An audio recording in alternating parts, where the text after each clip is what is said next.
ऐसे धीरे धीरे करके ना बेटा चीजें बढ़ती हैं। कोई भी इंसान पैदा नहीं होता सब कुछ सीख के, मैं भी जीरो ही थी। जीरो से ये सारा सफर मेहनत से तय होता है। जब तुम थोड़ा थोड़ा रोज सीखोगे ना, अब तुम लगभग पिछले 1.25 घंटे से लगातार सुन रहे हो तो तुम्हें बहुत सारी नई बातें पता चली। ऐसे जोर पड़ता है पढ़ने में। पढ़ना आसान काम नहीं है, ना ही कोई मनमोहक काम है कि तुम्हें अच्छा लगेगा। मूवी देखना, रील्स देखना, शॉर्ट्स देखना ज्यादा मजेदार है, उसमें घंटों घंटों घंटों बीत जाते हैं, पर वो कहीं नहीं ले जाते बेटा। वो तुम्हें वहीं का वहीं रखेंगे और नीचे गिरा देंगे। ये पढ़ाई थोड़ी मेहनत की डिमांड करती है। इस टाइम तुम घर होते, सो रहे होते तो कितना बढ़िया होता, पंखे कूलर के आगे पड़े होते, लेकिन उससे जिंदगी नहीं बनती। हर चीज की ना एक उम्र है, एक पहले से डिसाइडेड है। ये जिंदगी के 25 साल बहुत मेहनत करनी चाहिए, जिसको कहते हैं ब्रह्मचर्य आश्रम, पुराने वेदों में लिखा था। तुम उस एज का लास्ट पड़ाव जी रहे हो। 25 साल तक इतनी मेहनत करनी चाहिए कि अगले 25 साल हमारे आराम से कट जाए। जब तुम्हारे अपना गृहस्थ परिवार हो, तुम्हारे माँ बाप बुजुर्ग हो, तुम्हारी पीढ़ियां अगली आए, तो तुम कमाने खाने के लायक हो। फिर उससे अगले 25 साल थोड़ा थोड़ा परिवार से कट के भगवान की भक्ति करनी चाहिए कि भाई 50 के बाद ज्यादा घरेलू कामों में व्यस्त नहीं होना चाहिए, नहीं तो फिर बुराई बनती है।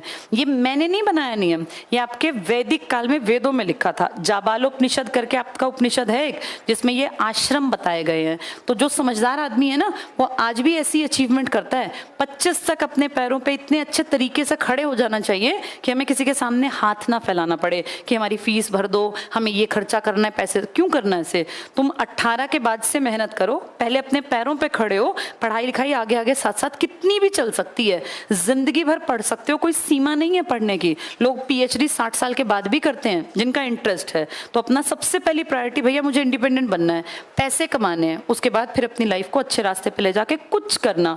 जब तक तुम्हारे पास पैसे नहीं है ना बेटा, वैल्यू नहीं है। और ये कड़वी सच्चाई है, समय लगेगा, ये बात सबकी समझ में आ जाएगी। जो जितनी कम उम्र का है वो उतना लकी है अगर वो पढ़ने के ट्रैक पर आ गया। जितनी उम्र बढ़ेगी तुम्हारे ऊपर ताने उतने ज्यादा पड़ेंगे। 28 साल में जो लोग पढ़ रहे होते हैं ना, उनसे रोज पूछा जाता है क्या कर रहे हो, अब क्या कर रहे हो, अब तक पढ़ रहे हो। उनको रोज ये सुनना पड़ता है, सहना पड़ता है। जो 20 में पढ़ रहे होते हैं ना, उनसे रोज कोई नहीं पूछता अब क्या कर रहे हो, क्योंकि उनसे एक्सपेक्टेड है कि भैया पढ़ ही रहे होंगे। स्कूल जाने वाले बच्चे से कोई रोज पूछता है कि अब क्या कर रहे हो, सबको पता है स्कूल जा रहा है। जब तक वो कॉलेज है तब तक भी चलेगा, लेकिन जैसे ही तुम 25 कूदोगे, फिर रोज निकलते घर में जाते आते वक्त हर आदमी जानबूझ के टॉन्ट करेगा। जिस दिन तुम्हें नौकरी मिल गई ना, फिर कोई नहीं पूछेगा अब क्या कर रहे हो। फिर उनको जलन होगी तुम्हें देख के, क्योंकि पूछ के उनको दुख होगा कि तुम कहीं इंडिपेंडेंट हो गए हो। हर आदमी दूसरे से चिढ़ता है, ये सच बात है समाज में।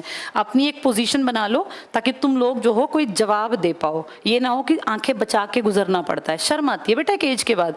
23, 24, 23 भी पकड़ना भारी हो जाता है अगर आप पैसे नहीं कमाते हैं तो पढ़ लिख के काबिल बन जाओ। काबिलियत का यही रास्ता है, बस कोई शॉर्टकट नहीं है। पढ़ना पड़ेगा, डेली आना, डेली पढ़ना, डेली सीखना और अपने आप में इम्प्रूवमेंट करना। ये सिंगल एक तरीका है आगे बढ़ने का, ठीक है। जो अनमैरिड लड़कियां बेटा, मैंने कल परसों भी कहा था, इस टाइम की कीमत समझना। हरियाणा, बिहार, यूपी में बहुत सारे परिवार अपनी बेटियों की शादी 22, 23, 24 होते होते पकड़ दकड़ कर देते हैं। अभी वो शुरू में कहते हैं कि हम शादी नहीं करें, पढ़ लो, लेकिन जैसे ही तुम 23, 24 की हो जाओ कहेंगे अब कब तक पढ़ोगी। तो जितनी जल्दी हो सके नौकरी पकड़ लेना। लड़कों की बेटा हरियाणा में शादी भी नहीं होती है, इसलिए जल्दी नौकरी पकड़ लेना, नहीं तो आगे फिर होगी भी नहीं। ये सबको पता है, ये दुनिया जानती है सत्य को। बिहार, यूपी में भी बेटा खूब मेहनत करनी है बच्चों को, राजस्थान में भी।